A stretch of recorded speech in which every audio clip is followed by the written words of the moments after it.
Good morning, good afternoon, good evening. Doctor Rajendra Prasad private ITI के YouTube channel में आपका स्वागत है। मैं सुमित कुमार।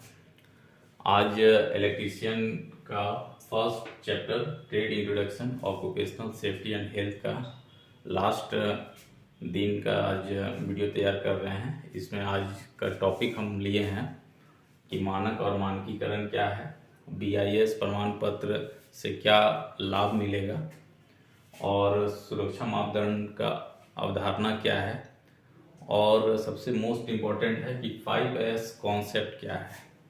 ठीक है, तो चलिए आज स्टार्ट करते हैं। इसके बाद ये चैप्टर क्लोज हो जाएगा। फर्स्ट आपका पहला जो चैप्टर, आज जो डे है, डे जो है 6 होगा, छठा दिन का लेक्चर है आज। ठीक है, तो आज जो है एक्सरसाइज 1 जो है इलेक्ट्रीशियन का कंप्लीट होने जा रहा है। देखते हैं क्या है मानक और मानकीकरण। मानक और मानकीकरण,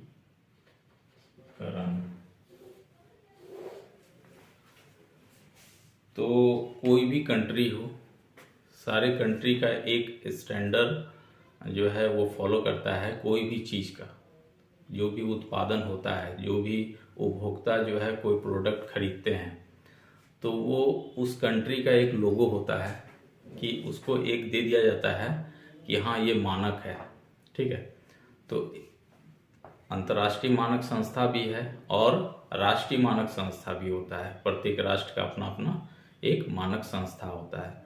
वो क्या करती है, वो देखती है सारा सामान सही तरीके से प्रोडक्शन हो रहा है कि नहीं हो रहा है, और उस प्रोडक्शन का जो है आपका लेबलिंग जो होता है आपका कंपनी जो करती है, तो कंपनी चाहती है कि जैसे भारतीय बीआईएस जो होता है, ब्यूरो ऑफ इंडियन स्टैंडर्ड, तो भारतीय मानक संस्था है ये।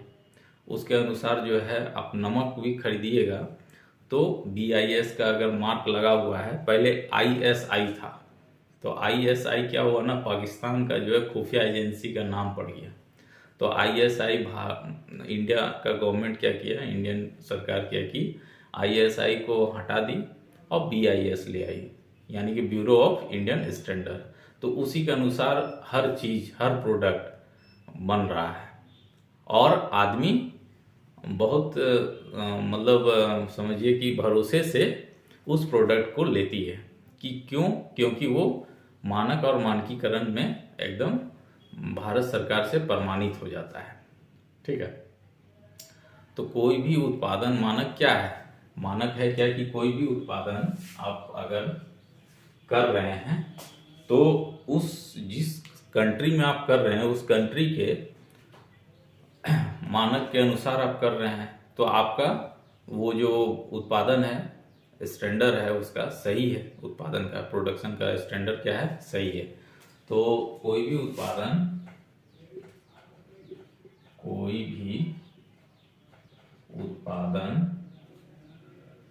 सरकार के दिशा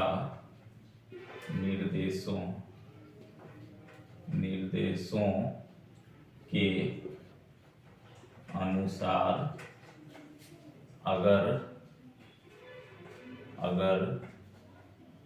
किया जाए तो हम क्या कहेंगे, तो हम क्या कहेंगे, वो उत्पादन मानक है, यानी कि स्टैंडर्ड है, तो वह उत्पादन मानक कहलाता है ना। तो उत्पादन स्टैंडर्ड है कि नहीं है, अगर आप सरकार के दिशा निर्देश का पालन करते हुए अगर उत्पादन करते हैं तो वो मानक है, वो उत्पादन स्टैंडर्ड है। ठीक है, अब ये जो प्रोसेस अपनाया गया, मानक यानी कि स्टैंडर्ड उत्पादन को उत्पादित करने के लिए जो प्रोसेस अपनाया गया है, इसी प्रोसेस को क्या कहेंगे, मानकीकरण कहेंगे। ठीक है, तो इसमें आप लिख सकते हैं कि आपका मानक उत्पादन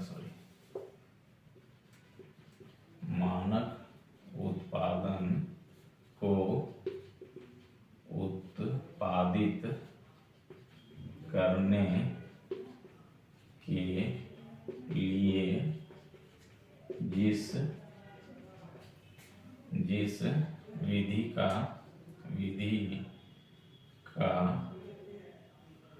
विधि का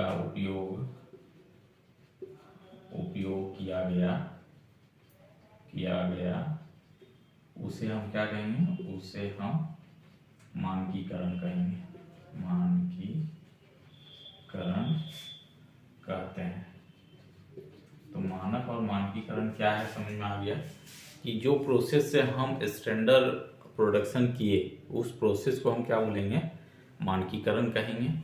और जो प्रोडक्ट हम सरकार के नज़र दिशा निर्देश या सरकार के नज़र में किए और सरकार हमको मान्यता दिया कि नहीं आपका उत्पादन हेल्थ के लिए, स्वास्थ्य के लिए और शरीर के लिए सुरक्षित है, तो वो क्या कहेगा, कहलाएगा मानक कहलाएगा, यानी कि स्टैंडर्ड कहलाएगा। वो उत्पादन मेरा स्टैंडर्ड प्रोडक्शन है। ठीक है, तो ये है आपका मानक और मानकीकरण। आई होप समझ में आया होगा आपको। चलिए देखते हैं अगला टॉपिक।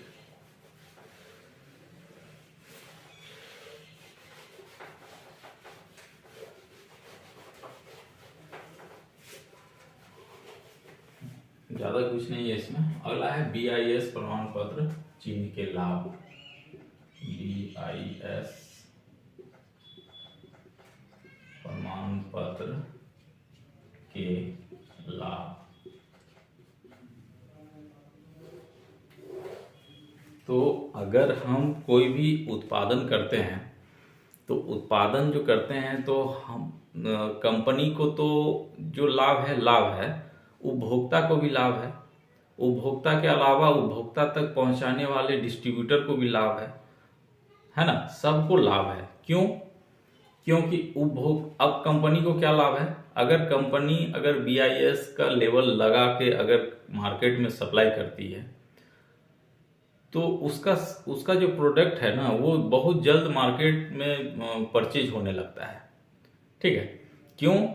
क्योंकि वो जो है एक मानकीकरण प्रोसेस से गुजर के आया है और सरकार मान्यता दी है कि आप इसको खाइए, आपके शरीर में कोई साइड इफेक्ट नहीं होगा। तो कंपनी को भरोसा मिल जा रहा है, ठीक है, अपना उत्पादन की हाँ मेरा जो प्रोडक्ट है वो आपका वो सही है और उपभोक्ता और कंपनी के बीच में भरोसा कायम हो जाता है। ठीक है, तो पहला इसका लाभ किसको मिल रहा है, कंपनी को, जो आपका मैन्युफैक्चरिंग है। तो मैन्युफैक्चरिंग यूनिट यानी कि कंपनी को लाभ मिल रहा है। कंपनी को लाभ कैसे मिल रहा है कि कंपनी और उपभोक्ता के बीच में जो आपका डिस्ट्रीब्यूटर आता है, जो होलसेलर रहता है, वो प्रोडक्ट को आराम से लेती है कि हाँ हम इसको सेल कर देंगे।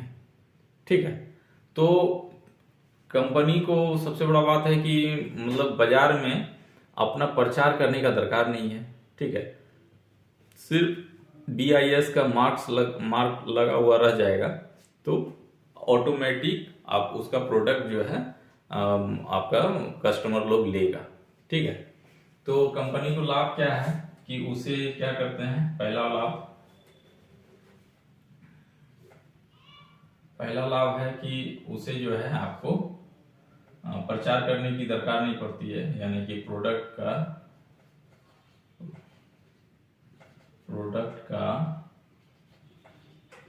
प्रचार करने की जरूरत नहीं होती है, पहला बात। दूसरा है कि आपका कंपनी को जो है सेल करने का टेंशन नहीं रहता है, सेलिंग का, कि मेरा प्रोडक्ट का सेलिंग हो जाए। ठीक है, खुद ब खुद डिस्ट्रीब्यूटर आके उसका प्रोडक्ट को लेके जाता है, तो उसका सेलिंग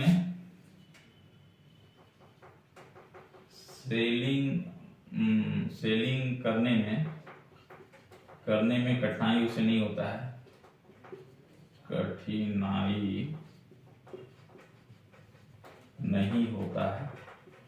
समझ में आ रहा होगा आपको ये सब।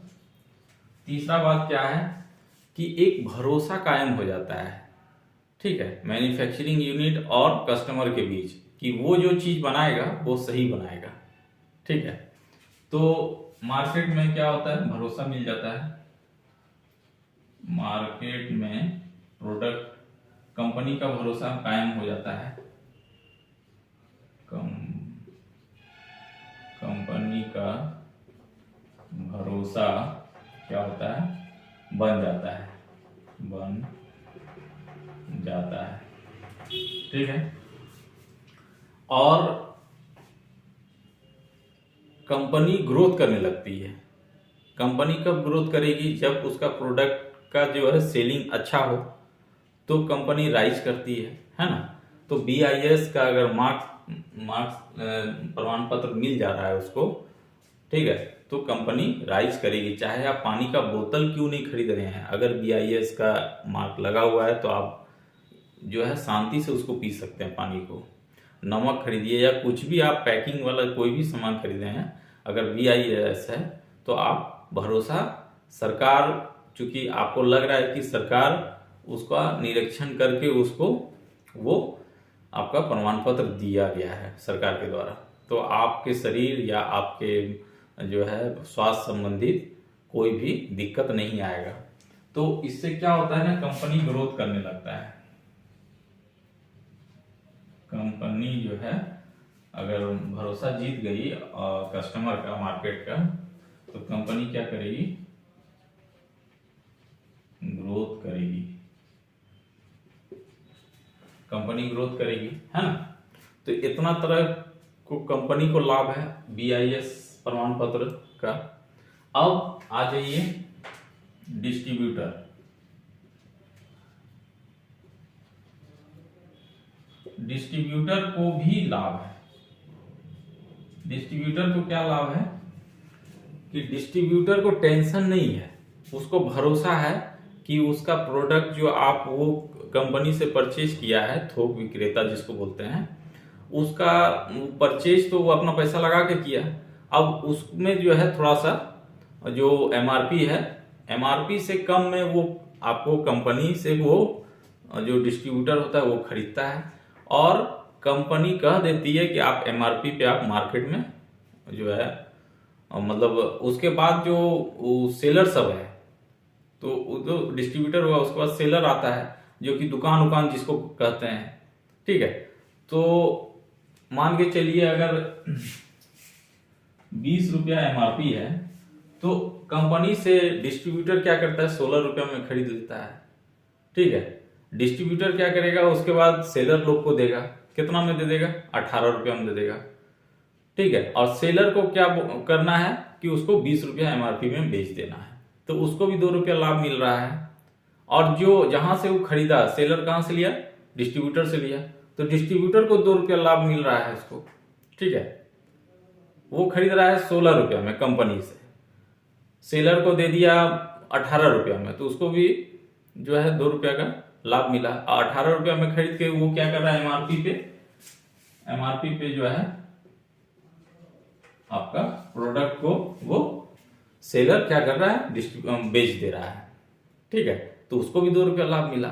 तो इस तरह करके, और जब तक ये BIS का प्रमाण पत्र मिल जाता है, तो सेलर हो, डिस्ट्रीब्यूटर हो, कंपनी हो, कस्टमर हो, सबको बेनिफिट है, क्योंकि वो उसका मेन बात है प्रोडक्ट मार्केट से बहुत जल्द सेल हो जाता है, क्योंकि वो आपका भारत सरकार से प्रमाणित प्रोडक्ट होता है। तो डिस्ट्रीब्यूटर को भी क्या होता है कि एक भरोसा हो जाता है आपका प्रोडक्ट पर, कि ये मेरा जो प्रोडक्ट हम लिए हैं कंपनी से वो सेल हो जाएगा, सेलर लोग आके सेल कर लेंगे, लेके जाएंगे। तो प्रोडक्ट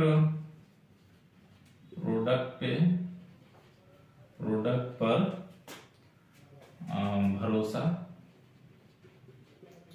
भरोसा रहता है कि जल्दी खराब ही नहीं होगा सामान उसका। थोक विक्रेता है भाई, थोक में सामान खरीद रहा है ना, तो प्रोडक्ट पे भरोसा हो जाता है और प्लस उसका सेलिंग का उसको टेंशन नहीं होता है, ठीक है। तो फिर सेलिंग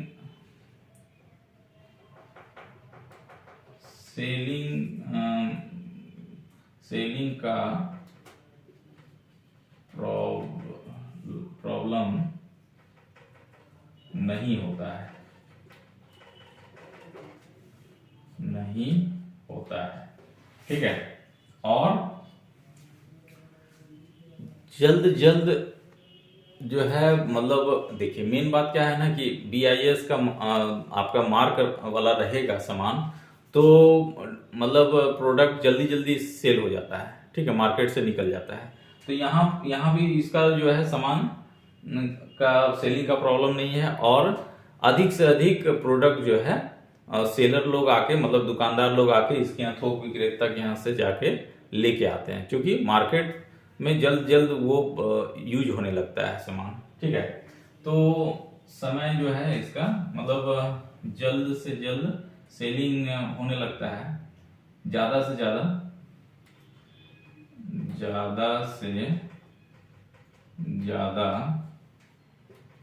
प्रोडक्ट सेलिंग होता है, क्वांटिटी ज्यादा रहता है, सेलिंग होता है। इससे क्या होगा, मुनाफा कमाएगा ये भी ज्यादा, ठीक है। अब आ जाइए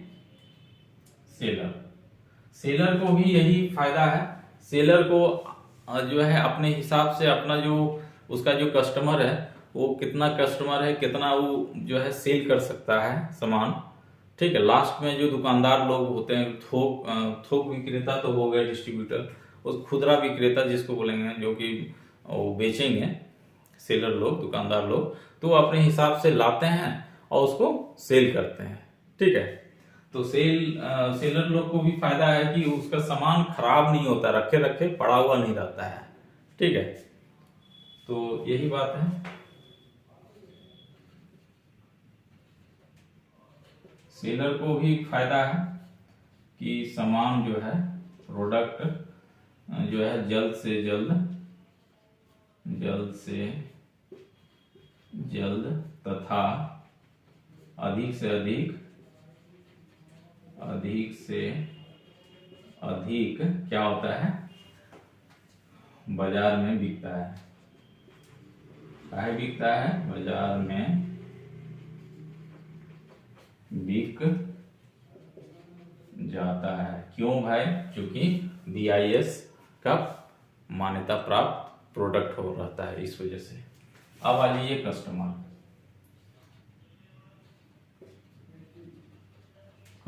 को भी लाभ है।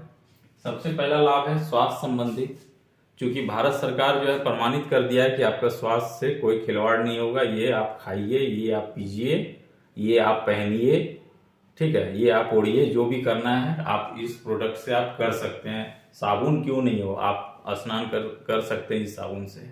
तो हर चीज भारत सरकार का जो संस्थान है, मानक संस्थान, वहां से अगर प्रमाणित है तो इसमें क्या होगा, कस्टमर को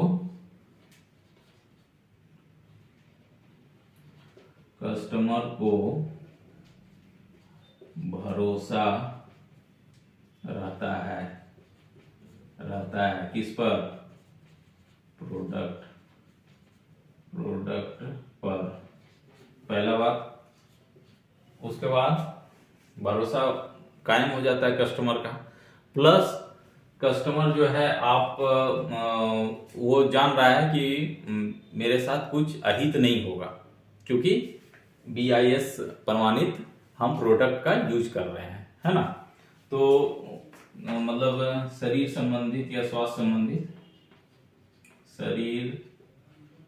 संबंधित या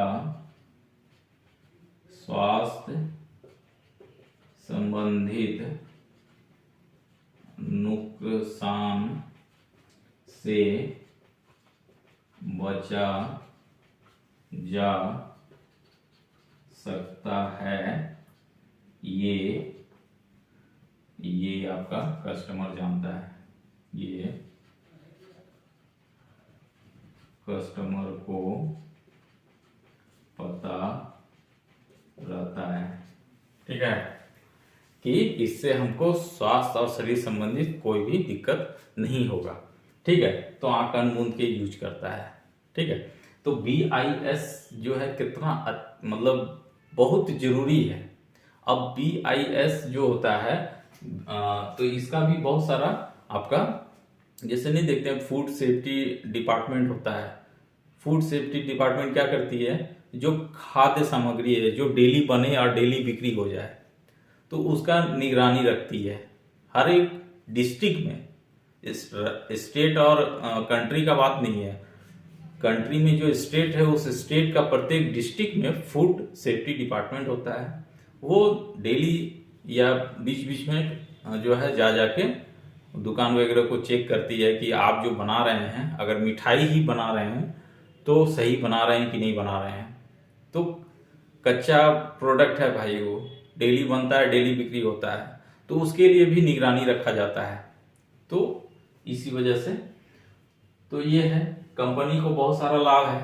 कंपनी को प्रचार करने का दरकार नहीं है, BIS मिल गया, प्रचार नहीं किया तो पैसा बचा उसका।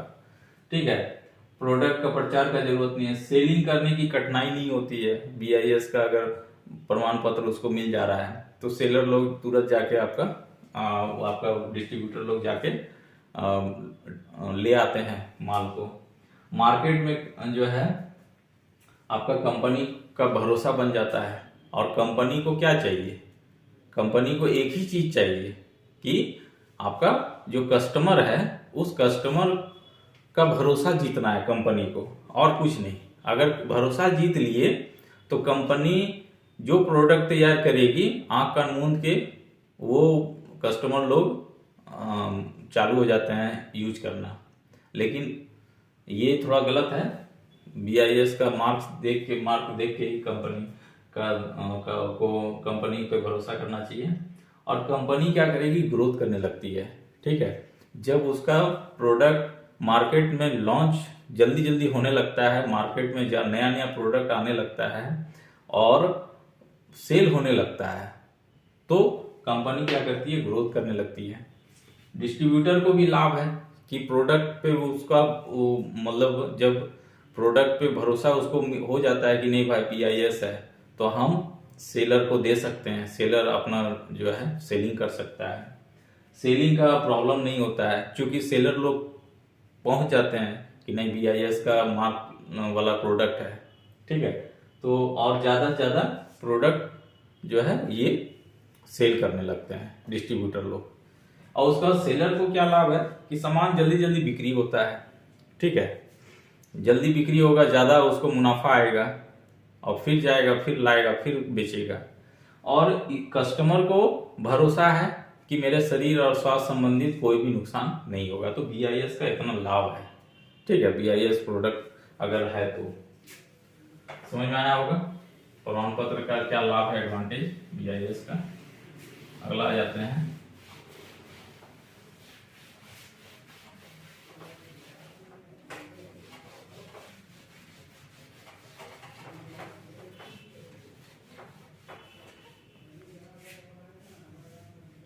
अगला ये सुरक्षा मापदंडों की अवधारणा।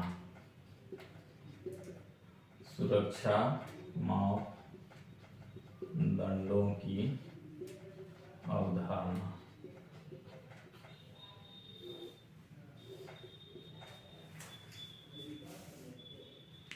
सुरक्षा मापदंडों की अवधारणा मतलब कंपनी अगर कोई प्रोडक्ट तैयार कर रही है तो BIS का प्रमाण पत्र ऐसे नहीं मिलता है। कोई भी प्रोडक्ट तैयार करने के लिए भारत सरकार के द्वारा दिशा निर्देश दिया जाता है कि इस तरह ये मैन्युफैक्चरिंग होना चाहिए। तो उस तरह का मैन्युफैक्चरिंग अगर कंपनी की है, वो सारा प्रोसेस से कंपनी उस प्रोडक्ट को गुजारी है, तब आपका मापदंड मतलब सुरक्षा मापदंड को अपनाई है, तब जाके उसको BIS का प्रमाण पत्र मिलता है। तो इसमें लिखा जा सकता है कि सरकार के दिशा निर्देशों के अनुसार कंपनी अगर कोई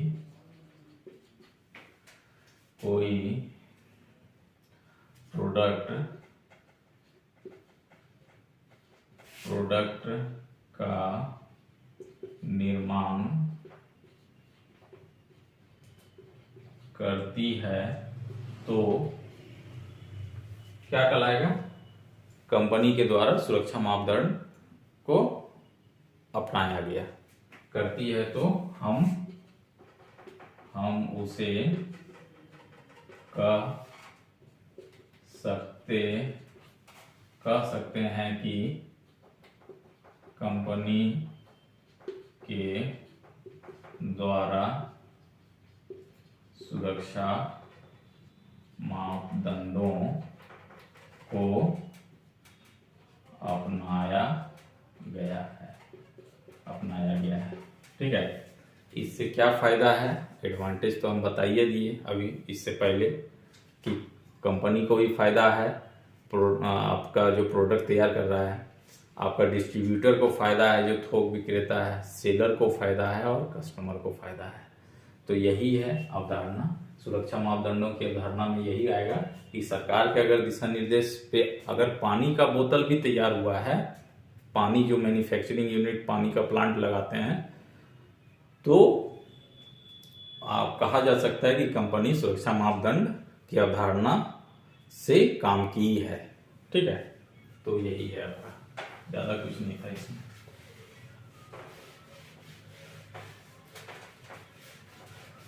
अगला जाइए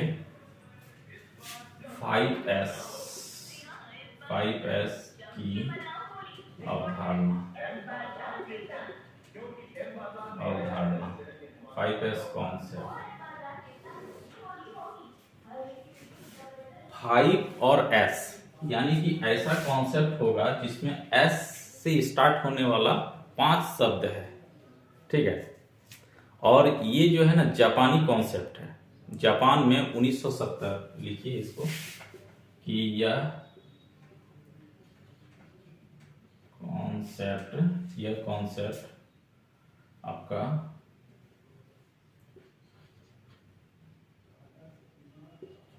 जापानी है। सबसे पहले जापान में 1970 में टोयोटा मोटर्स ने इसका जो है मतलब इसको इम्प्लीमेंट किया। ठीक है, तो ये भी एक ऑब्जेक्टिव बनता है, इस पे भी लिखिए कि सबसे पहले यह कॉन्सेप्ट 1970 ईस्वी में कौन? टोयोटा मोटर्स ने इसे अपनाया।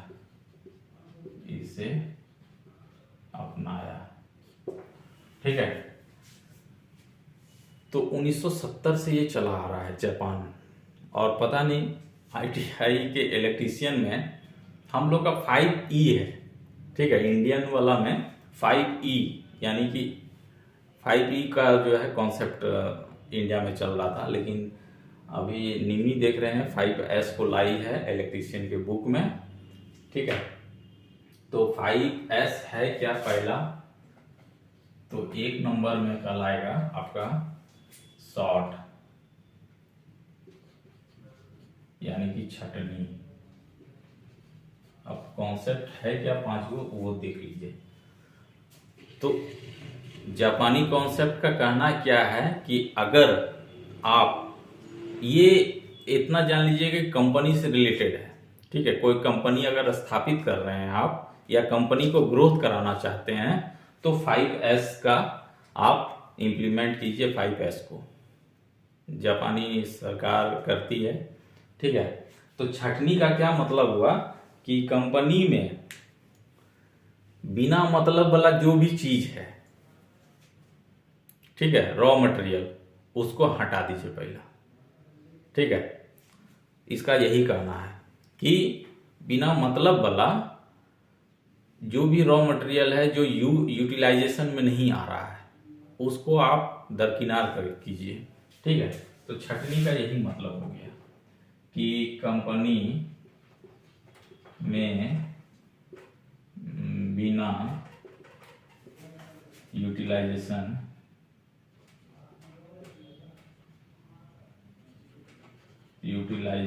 वाला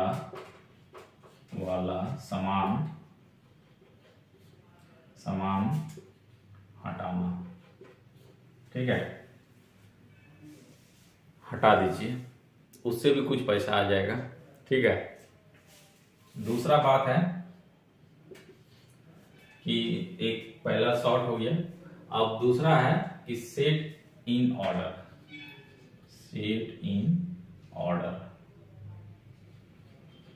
यानी कि इसको क्या बोलेंगे हम, क्रम निर्धारित करना।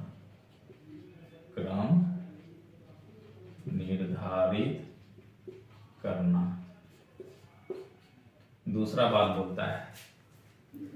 ठीक है, जापानी कॉन्सेप्ट है ये। पहला तो क्या किया, बिना मतलब वाला सामान हटवा दिया। दूसरा क्या कर रहा है कि बोलता है सेट इन ऑर्डर। ठीक है, मतलब कि आप कोई भी सामान अगर कंपनी में रखे हैं, यूटिलाइज करने वाला सामान सब, उसको ऑर्डर में रखिए। ठीक है, ऑर्डर में रखने का मतलब क्या है, अगर एक बोर्ड है, देखिए कितना, एक या दो बोर्ड रखिए। ठीक है, यहां पर टूल्स वगैरह रहेगा, इस तरह टूल्स अगर है तो सजा के रखिए, तरह तरह का टूल्स। ठीक है, अब यहां पे क्या कीजिए, यहां पे एक हुक लगा दीजिए और यहां पे एक पर्ची लगा दीजिए। अब क्या होगा, अगर देखिए इसमें बहुत सारा कार्ड रहेगा। ठीक है, और क्या होगा, अगर ये मान के चलिए प्लायर है या स्पैनर है, ठीक है, तो कोई दीपक नाम का आदमी, वहां का एम्प्लॉय, अगर यहां से उठाता है स्पैनर, ठीक है, तो ये जो है यहां भी नंबरिंग रहेगा। ठीक है, तो यहां पर A1 2 3 यहां भी रहेगा 1 2 3 4 इस तरह। तो अगर एक नंबर का टूल्स अगर दीपक लेके गया है, तो दीपक अपना जो है एक कार्ड यहां से निकालेगा, दीपक लिख देगा और एक नंबर में घुसा देगा, ताकि कोई भी व्यक्ति आएगा, दूसरा आदमी अगर सुरेश आया, तो वो अगर यहां से एक नंबर वाला टूल्स लेना चाहेगा, वहां देखेगा कि नहीं है, तो इसके बगल में देख लेगा कि कौन लेके गया है। वो पूरा कंपनी में जाके चेक नहीं करने के लिए है, हाँ वो अच्छा ये लेके गया, दीपक लेके गया है। ठीक है, तो दीपक को वो फोन लगाएगा। इससे क्या होगा, समय का बचत होता है। ठीक है, सेट इन ऑर्डर में अगर कोई भी चीज, मान के चलिए आप मतलब नहीं होता है कि ठंडा अभी खत्म हो रहा है, तो रजाई को आप क्या कर रहे हैं, साल भर तो आप रखिएगा नहीं ऊपर बाहर, उसको क्या कर रहे हैं आप, ट्रंक वगैरह में या जहां आप रखना चाहते हैं उसको रख देते हैं, फिर ठंडा आता है तो फिर निकालते हैं। ठीक है, मान के चलिए कि कोई भी सामान है, अगर घर में आपके दिमाग में है, अगर घर सही तरीके से सेटिंग ऑर्डर में है, तो आपको कोई भी चीज खोजने में समय को बर्बाद नहीं करना पड़ता है।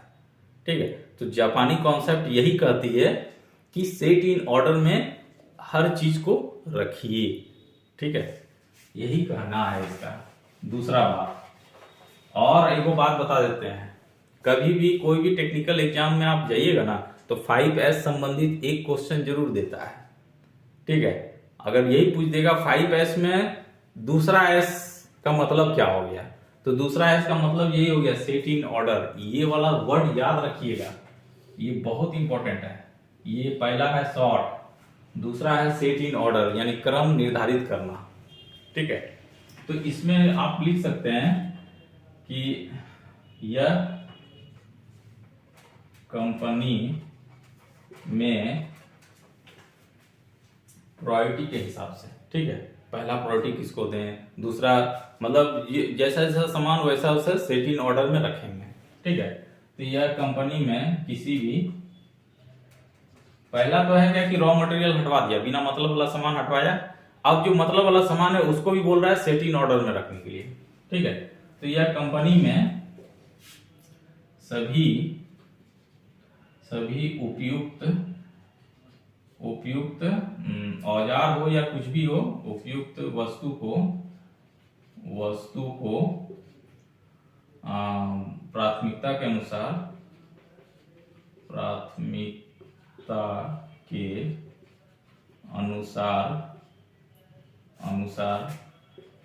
क्रम निर्धारण करने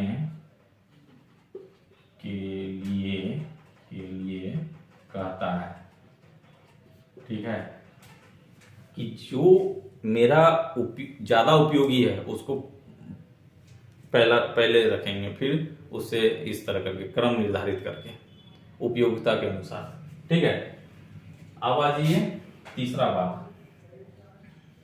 तीसरा एस में क्या बोलता है कि साइन,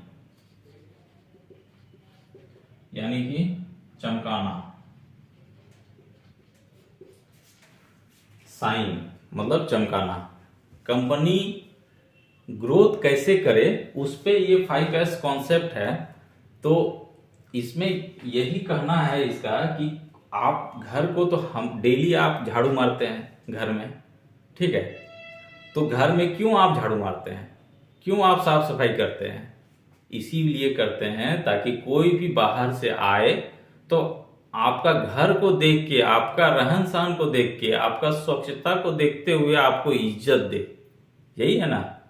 उसी तरह कंपनी में भी अगर आप अपना वर्क प्लेस या कंपनी का जो आपका एरिया है उसको अगर साफ सुथरा रखिएगा तो क्या होगा, कंपनी का एक अलग इमेज मार्केट में जाएगा कि नहीं वहां बहुत स्वच्छता है, तो वहां जो सामान बन रहा है सही बनता होगा। क्यों? क्योंकि वहां का कर्मचारी जो है, देखिए कोई भी आदमी मनुष्य में अगर जो जन्म लेता है तो उसको साफ सुथरा उसको अच्छा लगता है। ठीक है, तो काम अच्छा से कर रहा है, स्वच्छ वातावरण में कर रहा है।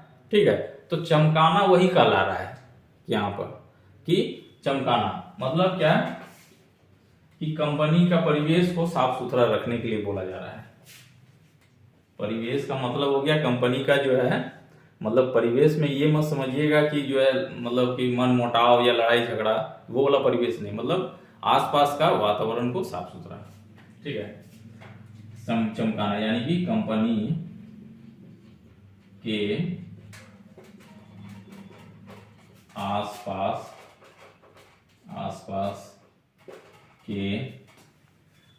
को छोड़िए ना, वर्क प्लेस यानी कि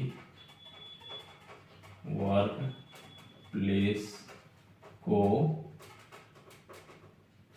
साफ सुथरा रखने के लिए कहा जा रहा है। ठीक है, अब चौथा बात कि स्टैंडर्डाइज यानी कि मानकीकरण।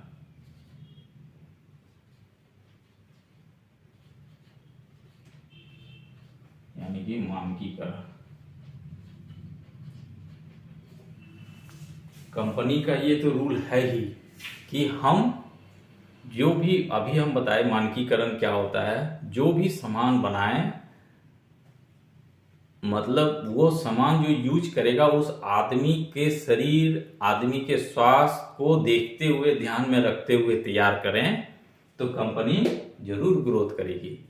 कंपनी को ग्रोथ करने के लिए 5S है, करवाने के लिए। ठीक है, तो यही है मानकीकरण कि कंपनी को प्रोडक्ट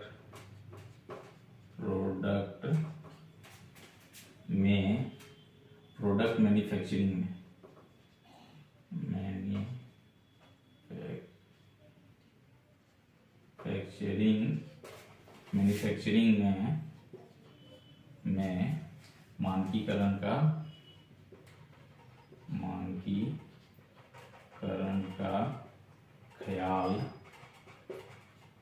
रखना होता है। अब आपको हम बताते हैं मानकीकरण कब आप अपना सकते हैं, जब आपका बिना मतलब का कचरा कंपनी से हट जाए, जो भी यूज वाला सामान सब है वो सीक्वेंस में रहे, सेट इन ऑर्डर में रहे, और साफ सुथरा वातावरण रहे, और आसपास का वर्क प्लेस साफ रहे, तब आप स्टैंडर्ड प्रोडक्ट तैयार कर सकते हैं। ठीक है, तो सीक्वेंस बाय इसीलिए दिया है, ये ऊपर में नहीं दे देता है, ऊपर में नहीं दिया। क्यों नहीं दिया आप समझ रहे हैं ना, कि पहले कचरा हटवाया, फिर जो भी सामान यूज करने वाला है उसको सेट इन ऑर्डर में रखवा दिया, फिर बोलता है कि एकदम साफ सुथरा रखिए वातावरण एथी को, वर्क प्लेस को, तब जाके आपका सामान सही तैयार होगा। ठीक है, ध्यान देखिए, इसका सीक्वेंस देखिए। ठीक है, और लास्ट है पांचवा, 5 में पांचवा है सस्टेन। आपका सस्टेन है, यानी कि कायम रखना।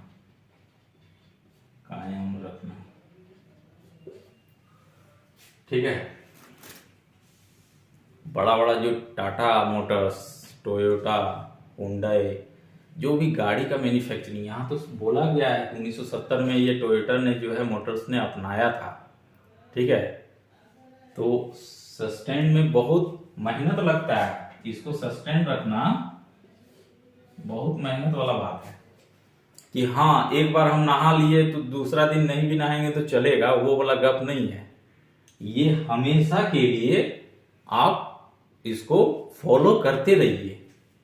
ठीक है, मानकीकरण हो या फिर आपका चमकाना हो, आपका सेट इन ऑर्डर में रखना हो, रॉ मटेरियल को तुरंत डिस्पैच कर देना हो, ठीक है, आपका छटनी शॉर्ट वाला, तो ये सारा चीज को सस्टेन रखना लास्ट में सबसे कठिन कार्य है, मतलब मेंटेन रखना।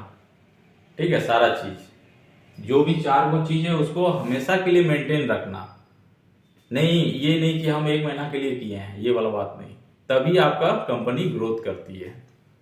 ठीक है, तो यही है कायम रखने का मतलब, कि कंपनी के ऊपर कंपनी के